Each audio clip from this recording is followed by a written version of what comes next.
Now from Atlanta News First Plus, this is Sports Tonight.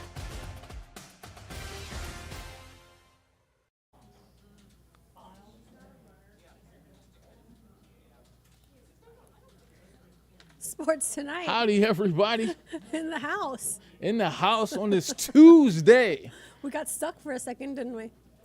It seems like that always happens at the beginning, especially when I'm standing here. It's not how you start, it's how you finish, Scott. It's not. I'm not real big on starts, right? I mean, do we ever remember who had the big games in the first quarter of any game? No. We remember those fourth quarter shots. I mean, what was the last great Michael Jordan first quarter highlight, right? Does anybody ever remember that? No. That's a great point. Right. Thank you for taking it all the way back to MJ. You know what? I just wanted Don't show your age. You don't have to be that old to know MJ. Come on. It's been a minute. You didn't watch MJ? That's why so many people think LeBron are better than him, because they just haven't really seen. Because they didn't watch MJ. Correct. That's what it is. I mean, but the greatness was a long time ago. I mean, I'm only the greatness remains though with all the shoes. I'm only in my 40s, Emily. I mean, that's not. I don't think that's I didn't expect old you to to tell be the able to people see. anything. That's I know. fine. You look I mean, you're about 32, so. Well, thank you. I appreciate that. See, that's why we have great chemistry together. There we go. Ellie in the background. We got Chicago Bulls fans in the background. That's I cool. know. Hey, Ellie's not into it. She's like, I know everything there is to know about the great MJ. We haven't seen Ellie on the show in a minute. That's okay. We'll see her on here soon. I know. Look. She's my I wanted to say my fave, but I didn't want to throw you under the bus, Scott. That's all right. You guys are like 1A. I don't have to be. I'm 1A never and anybody's 1B. favorite. 1A and 1B. I'm an acquired taste. All right. When I first started doing, maybe you don't like me at first, but then after a while, it's acquired taste. You just keep coming through, like keep showing up, like a man who likes a woman. Like you just got to keep showing up. That's right. Until it reaches stalker's level. You don't want to keep showing up. We're not talking about that. Don't show up then. Yeah, right? We're not talking about that. All right, well, let's talk about some Georgia Tech. Oh, let's do it. Well, I guess Georgia Tech and UGA. Yes. Big showdown this weekend, 7:30 p.m. At Georgia Tech. They'll be the home team. Didn't you make fun last night about the 7:30 kick, where I said, that's a huge deal for Georgia Tech, and you're like, it is? And I'm like, yeah. Yeah, I didn't get it. Why is that a huge deal? Saturday from Bobby Dodd. It doesn't, Scott, you have to understand, 2010, that was 13 years ago. That's the last time this game was in prime time. That's the last game the last time that this game actually maybe mattered. So do they think Georgia Tech is really good? I think that the powers that be think that Georgia Tech, because they've been able to upset so many ranked opponents in the last year and a half under Brent Key, that there's a possibility. And, of course, you've got the number one team in the country, so, why not, right? Let's just. Well, I can give you a lot of reasons why not. I know, a noon kick would have been great for me. I had plans to go out with girlfriends that night. I'm going to be at the game. They ruined instead. your night. They ruined your night. They did, but it's okay. I mean, I'm into it. It is what it is. But Tech has not beaten UGA since Kirby's first season in Athens. That's the only time it's happened under Kirby Smart. And there's a lot of arguments that Brent Key beating UGA for him means just as much as it does Kirby, because they're both alumni of the program that they're coaching for. Correct. So this is a big deal for Key. Key beat UGA 3 times as a player. Did you know that? Yeah, as a matter of fact, I learned that today because I was over there when Coach Key was talking to the media, and that was a Coach Key. Look, I've been over there for several Coach Key press conferences before. When he's talking about a team, he's one of the most. I guess the way I'm putting it, he's very even with his even keel. He's very even keel with his emotions and everything. Not up and down. He's kind of like you.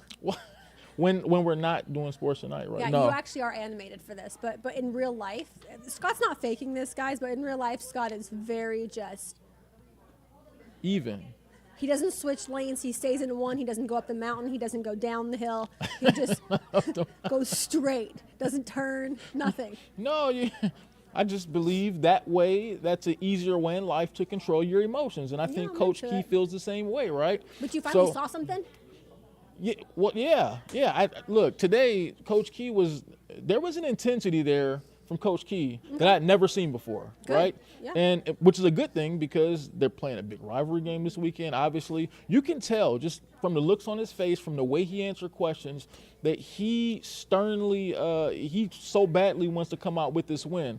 And look, I don't know if he really believes it or not, but he sold me. He had the look of a guy who believes that his team can pull one of the biggest upsets in school history on Saturday. Now, I don't know if anyone on the outside really believes that. I don't know if you believe that even by listening to him. But when you see the intensity in his face, and he talked about how when he was there, they beat him 3 times. So he believes that, you know what, we can do it. And the question was even asked, like, look, UGA has more resources. They've got a higher caliber of players. What gives you the belief that your team can really win that game on Saturday?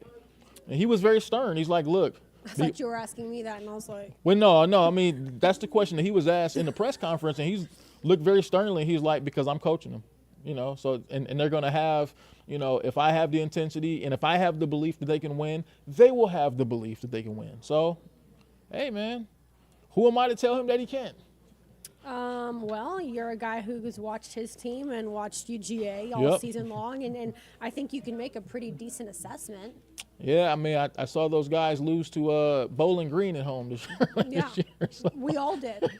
So, yeah, that doesn't give me a whole lot of confidence. We also saw, though, them beat Miami at Miami That's on true. something that, listen, that game, though, that shouldn't have happened. Right. But they still won. Right, and they Okay. won. They beat North Carolina, too, right? At home, convincingly, night game, and I'm sure that's exactly what they're hoping to do again this Saturday. And as a head coach, he has to believe it, Scott. Right. And he has to put on a show for his players that he believes it, because then they won't believe it. I agree with you. So he has no choice but to think like, oh man, there is a way. Last season they played Georgia really tough that first half. I remember They did. it. I think they were the only team, and I'd have to go back to look. But I think they were the only team last season to score an opening drive touchdown on Georgia's defense. Now everybody's doing it. Yeah, now this is like the tactic. This Right. year, it's the tactic. And I keep having people ask me, I'm not lying, at least 4 or 5 people have asked me, are they doing that on purpose? That's No, funny. guys, no That's team funny. in the history of Pee Wee, high school, middle school, middle school, what else am I? Would let College, a team score on purpose? JUCO, NFL, arena football. I could go through all of it. Will ever let a team just like purposefully score on them? Because you know what? You just don't know if you could come back from that. You don't think Kirby's just playing with him like, No, let's I go for don't early think touchdown that. here. There's a just- breakdown. just to For get my some guys fired reason, up. that first drive, there's a breakdown in communication. Every week? Yeah. For 5 weeks straight, 6 times total this season. It's like you can predict it. I sat here and predicted it every single, I think the last 3 times. I said they'll give up their early touchdown, and then they'll put the clamps on them, and then they'll take control of the game. Look, See, but against Alabama, in my opinion, you can't be doing that. that's true. So But come 2 weeks from now, we won't be doing that, will we, Georgia? no, but we have to, first things first. They got to get through Georgia Tech, like we both believe that they probably will. I mentioned to you how I thought head coach Brent Key was had a different level of intensity in today's press conference. Yeah. You could take a listen for yourself here. I Here's can't some clips wait. of it. Yes. To see Coach Key, probably as you've never really seen him before. Oh, Check it you're out. making big promises here, Scott. Check it out. I hope the pressure never is off of me. I Replay. hope they never take the pressure off of themselves. Some people say pressure busts a pipe. I mean, it also makes diamonds. And you grow under pressure. You thrive under pressure. I mean, these kids are Georgia Tech students. We're Georgia Tech graduates. Right? That's the world we live in. That's what we love.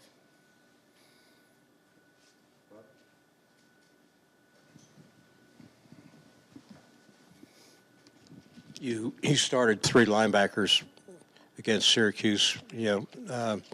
How did that scheme work for you? And do you maybe take some of that with you against Georgia, a team that also is pretty strong with the run game? Yeah, but it's personnel driven. It's all personnel driven. It has to do with how many receivers are on the field versus tight ends, fullbacks type players. I mean, if you were to play 3 linebackers on the field with 11 personnel and 3 receivers, you basically condense yourself down to 1, maybe 2 coverages that you can play. So, now we would not do that. It's all personnel driven. It's the each team has a new game plan and a new scheme that goes with it. But I thought they did have some success, and I thought it allowed us to be able to play faster and allow those guys we had 3, 4, 5 guys making tackles. You were part of this rivalry as a player during good times. I think you beat him 3 times. Is that correct? Yeah. Could you just talk about how important that was to you as a player at that time and to be part of that then? Yeah, it's huge. It's tremendous. The feeling of winning that game, receiving the governor's trophy, to be able to, I mean, I've got one in my office now, and I want guys to see that. I want them to know what that is. Right? I want them to understand the importance of this game. It's not just another game. Right? When you come to the season, there's 2 goals. Right? There's a goal to go to the bowl game, right? And there's a goal to beat Georgia. And we don't come out and openly talk about what goals are. That's why last week I began to talk about a bowl game, because that was time to talk about it. Well, this week it's time to talk about another goal. That's beating Georgia. Is your goal to win every game? Yeah, it's to win every football game. But our true team goals are to go to a bowl game and to beat Georgia. I said it in my opening press conference a year ago. I said we'll work every day to beat the team on the other side of the state, and that's what we're doing. That's what we've done, is work every day with that. Along those lines, does it bother you as an alum what's kind of happened to the rivalry here in recent years? And then how do you sell to your players, they're not just good over there, they're bigger, they've got more money, more assets, whatever. How do you sell to them that you can win this game? So first the part about your thoughts about what's happened to it, and then how you sell the possibility of victory to them. So to answer your first question, you're damn right it does. Yeah, it does. Right? Rivalries aren't one-sided. Rivalries are games that are able to play competitive games between 2 teams. That's what makes rivalries great. Right? This is hands down one of the greatest rivalries in the country. Right? Well, in order for that to be the case, outside of our scope, right, it needs to be competitive. Oh, well, that's on us. That's on us at Georgia Tech. That's on us to be able to go out there and compete, right, for 4 quarters in a football game. So as far as selling it to the team, we had another opportunity to play a game against our rival. Right? If you got to do that, you got ice water running through your veins.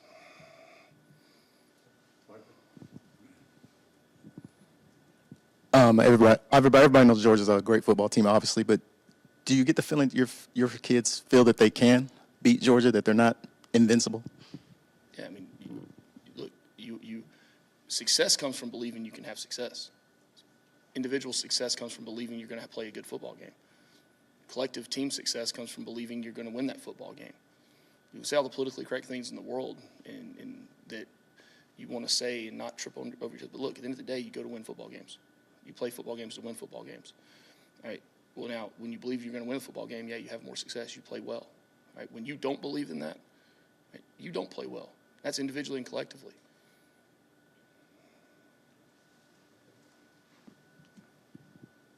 With this game, how much are you able to lean on Buster just with his connection to Kirby and the staff? 0. 0. We got every game on tape from they've played this year, every game they've played last year. Right? I mean, that is not something that really takes place. I mean, they've got good coaches. They have good players. All right? We have good coaches. We have good players. Right? We're going to put a game plan together. All right? They're going to put a game plan together. Right? You game plan off of film. Everyone thinks those things happen. They really don't. How valuable has Don Blaylock been to you guys this year? Yeah, it's been. I think we brought in 4 transfer receivers last year, because we knew offensively that we had to increase our production and become more explosive. We had to become a more explosive offense. And the quickest way to do that in college football is to have receivers that can spread the field horizontally and vertically, right? And then have a trigger man that can get the ball to him. So, and then his added value in the punt return game, which will be a big challenge for us this week. So it's been, really, it's been great to have him.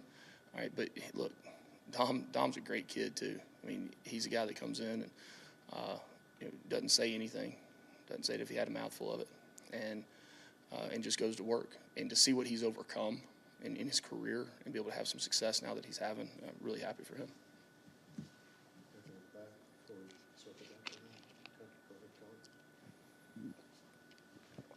I know you don't like talking about the past, but last year you guys had some success playing them in a game as a big underdog, and maybe a dropped pass away from going up 2 scores. do you talk about like, hey, we've shown that we can do this, or you don't even get into that? I hadn't yet. I don't know if I will. I'll talk about a lot of things this week. Putting one log on the fire at a time. Coach, going back to the question about belief, how do you get the guys to believe it when they've never beaten Georgia and they've only, seen it happen a few times, even in their lifetime? There's a first time in everything in your life, right? But guess what? I've beat them. I know what it is, and I'm the head coach. Right? They're going to believe as I believe.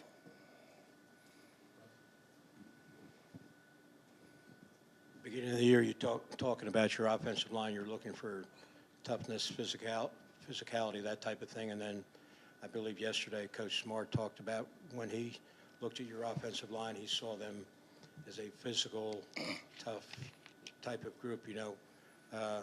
What is your assessment so far with the line? Well, I appreciate Kirby giving that compliment. That has zero bearing on the outcome of this football game, but we've still got a long way to go up front. We've got a big challenge in front of us this weekend. I'm proud of the guys and the way they've come around this year, the way they're playing together. I'm proud of the fact that what most great offensive lines that I've ever been around and had the pleasure to coach. Look, no one's going to be perfect for an entire season or an entire game, and they're going to have ebbs and flows within the game, right, just like we have. And these guys have been able to withstand those things, come back and play consistently, whether it be overcoming a bad game or overcoming a bad series, and then be able to finish games in the fourth quarter, which I've been proud of. Defensively, how do you go about containing a guy like Brock Bowers?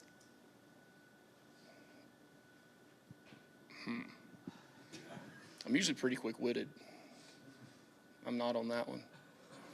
Put 3 guys on him, I don't know. I mean, put one person on him and cross your fingers and hope things don't happen.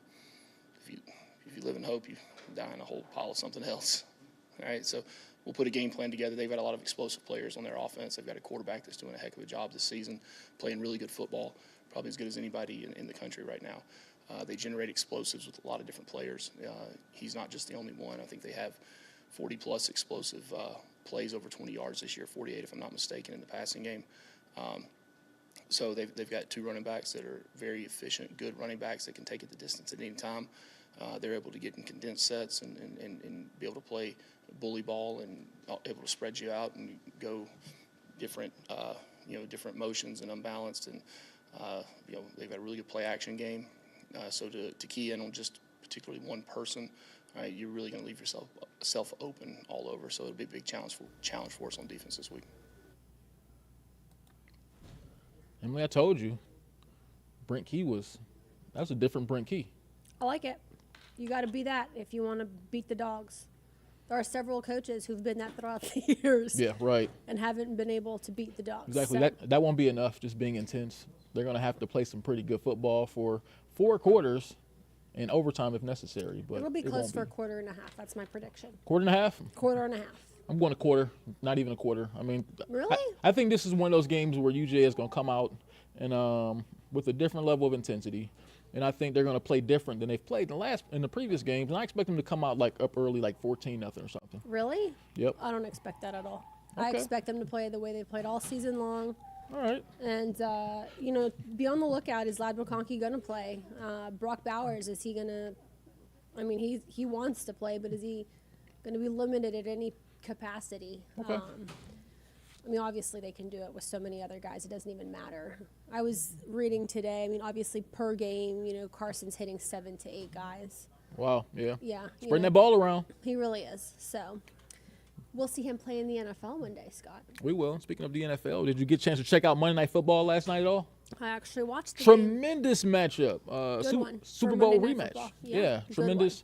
Probably the best Monday Night Football game of the year from a matchup standpoint. Taylor Swift wasn't there. Taylor Swift wasn't there. How could she miss her guy? You can't miss. What do you mean? She has a whole tour in other countries. Okay, meaning? She's the star here. Okay, I'm just you gotta be there to support her, and my loyalty lies with Travis Kelce. We went to the same high school. My loyalty lies with the Kelce brothers. You can't miss it. Come I'm okay on. with that. All Get right. your money, girl. Well, She's the billionaire. That's true, right? I mean, Travis probably only has a couple more years anyway to play football, right? So If she'll that. be right. So somebody's going to have to work pretty soon, right? But no. So last night you have the Chiefs playing the Eagles last night. Very tightly contested game throughout. At Arrowhead. At Arrowhead. Very So, hostile environment. Yeah, the weather wasn't good either. Right. So that's just Cold, sort of rainy. setting the table for one of the most notable drop passes that I've seen in regular season NFL history, when the Chiefs were looking for the go-ahead score with just over a minute left in that game, and Marquez, let me make sure I spell his name right, Marquez Valdez-Scantling, running a deep route right down the middle of the field. Patrick Mahomes hits him right in his hands. Perfect throw in that situation. But was ball the goes ball right wet? through. I'm sure the ball was wet, but look, the ball was wet the whole night, and other guys caught the football, right? It wasn't the first wet ball that would have been caught. But he drops it like he's had a problem with drops really his entire career, even in Green Bay and with the Chiefs now. And a lot of those Chief receivers have had a lot of difficulty holding on to the football. But that just shows me right there, that's a prime example of a player not ready for the moment.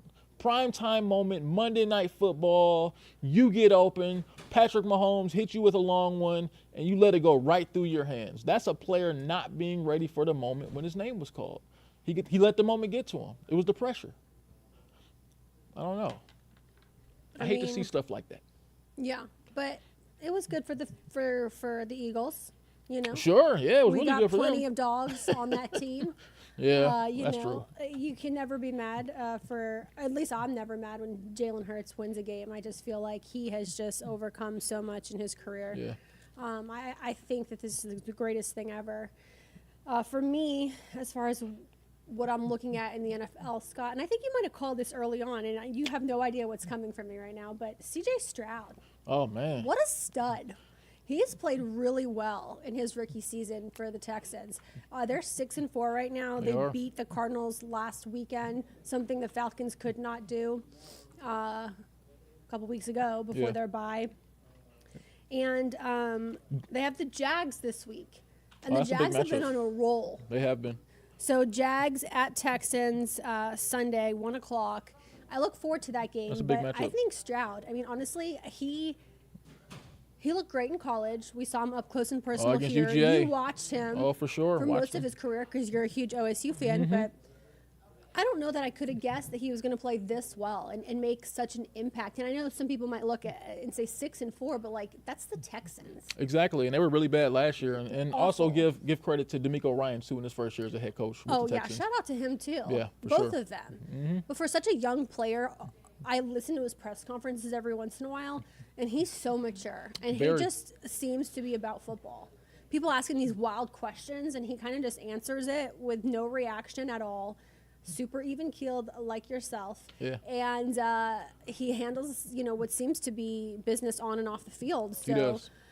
It's been really enjoyable to watch him so far. And it'll be fun to see possibly, the Texans are like, hey, maybe we could go to the playoffs this year. I mean, Oh, they have a great opportunity. When you look at the AFC right now, especially with the Bengals losing Joe Burrow for the rest of the season, you got the Steelers on the struggle bus with Kenny Pickett as their quarterback. I think the Texans are in prime position to sneak through, get into the playoffs with a rookie quarterback and a rookie head coach. I mean, that would truly be one of the biggest stories of the NFL season without question if that were to happen. And listen, other than the Jags, who I think are playing great ball this year, they have a pretty decent chance of making it just by looking at their schedule. For sure. They have the Broncos after the Jags, 5-5. Who've been playing a lot Broncos. better lately. Broncos have have, been playing but- some good ball. The Jets at 4-6. The Titans at 3-7. They do have your Browns. Oh, well, there you go. That's a loss. They have to play the Titans twice, actually, and then Okay. the Colts at 5-5. So I love their schedule moving forward. As far as I'm not, I'm not cheering for the Texans or for Stroud or anybody, but this could be one of the most improved teams this NFL season, other than your Browns and Who else is playing really well right now that we didn't expect? I tell you, to who's play not playing well? playing really well now. As I'm Detroit. The Falcons ain't. No.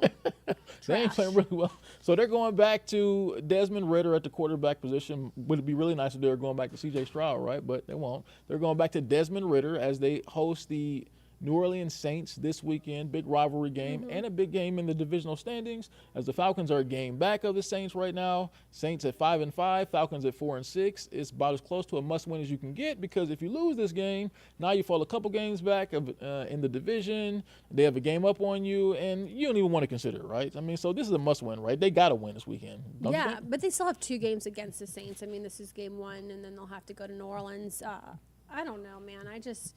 You know what saddens my heart about the situation? Saddens your heart? Yeah, is that, let's say there's no changes, right? Yeah. Let's say that we keep Arthur Smith and we keep Terry Fontenot in those 2 positions of power, and come draft day next year, 2024, first round, you're like, get a quarterback. They'll get an outside linebacker. And then they're going to get like a safety. They're Right. going to get like a tight end, even though they Right. already have a stud tight end. I mean, Right. that's what they're going to do. Because, it is like so crazy to me that they haven't figured out that, They need a quarterback. yes. If you don't address the quarterback position, it will address you. That's kind of how it works in the NFL. If you don't find your guy, at some point, everybody's going to get fired, because if you They've don't have been the quarterback, addressed. you're only going to be so good. Yeah. It's They have been? right now they're getting, they bet their franchise Oh, they've been addressed, yeah. on Desmond Ridder. And right now, I think I know who Desmond Ridder is. I don't need to see much else, do you? Nah, I mean, he's well, okay, that's not to say he can't grow into a quarterback, because even remember guys like Jalen Hurts. Jalen Hurts as a rookie wasn't the Jalen Hurts we see today, right? So I'm willing to. I would never compare Hurts Well, and no. Ridder ever in my Well, life. of course not right now, because we see what Jalen Hurts has become, right? Mm-hmm. But I think Desmond Ridder, when you look at Jalen Hurts as a rookie, he wasn't the Jalen Hurts that you see today. There was some development that had to take place. And I'm not saying Desmond Ridder is going to be the next Jalen Hurts. I'm just saying that I know sometimes you're you have to give, well, yeah, I'm not saying that. I just think sometimes you have to give it time. You have to give this young man a chance to develop. And the only way he's going to You're develop being is so by nice. playing football games. All right, let's give him them games. All right, let's give him He them has at games. least 7 left. Okay, there's 7 left in the regular season. He has at least 7 to change our minds. Is he going to change our mind, though? I don't know. According to you, he might be able to. According to me, I think I know who he is. Okay, so let's look at the Hawks. Hawks tonight, they Let's host the Indiana Pacers. Hawks have kind of been even so far this year, right? I mean, nothing They're great, 500 right nothing now, I terrible. think. 500 team. How can they change that? That's a great question. I haven't seen enough as far as we're, I think, 11 games deep. Yeah. And I haven't seen enough to be able to truly determine, like, pinpoint one thing I want different. But it is obvious that the defense needs to pick it up. Change. Yeah. And speaking of NFL draft, like in the NBA draft, they need to go or find some big guys. They need to find some guys who can. Give Clint some help. Yes, but On that that's glass. been the problem, right? Yeah. So He spoke on that this week too. That he's saying that Yeah. they need more guys that are going to be able to battle with him down low, get some rebounds, hit the glass, because that's a big problem for him. And they right? just signed Onyeka during right before the season started. They re-signed Onyeka, Okay. so some help. I don't. Yeah, but like still, I don't know if those guys are the answer. I just know that defensively, like, they need to be able to play better, because I think that what made Miami so good for a while now has been the fact that their defense is just so suffocating. That's and true. So good. So true, yeah. And that's what you need in order to get your team to the next level, honestly. Yeah. So let's wrap it up, Emily. Anything on your mind? I'm just thrilled that it's Thanksgiving week and I get to eat some stuffing pretty soon. Exactly. Yeah, that's what it's all about, right? Eating those. I think the side dishes are so much better than the 1000%. I won't main even dish touch on the turkey. Thanksgiving. I won't Right. touch it. All of the stuffing and dressing and all of the yams and Oh, do everything. you call it stuffing or dressing? We call it dressing. Okay. All right. I call it stuffing, but there's a difference between the two. Oh, it is definitely a difference. Maybe we'll talk more about that on Thanksgiving, right? Yeah, So. yeah. Let's talk about more. All right, so cool. That's been Sports Tonight here on a Tuesday. Always fun, Emily. Always fun, right? The best. The best. We'll see you tomorrow. Have a good night, guys. Have a good night.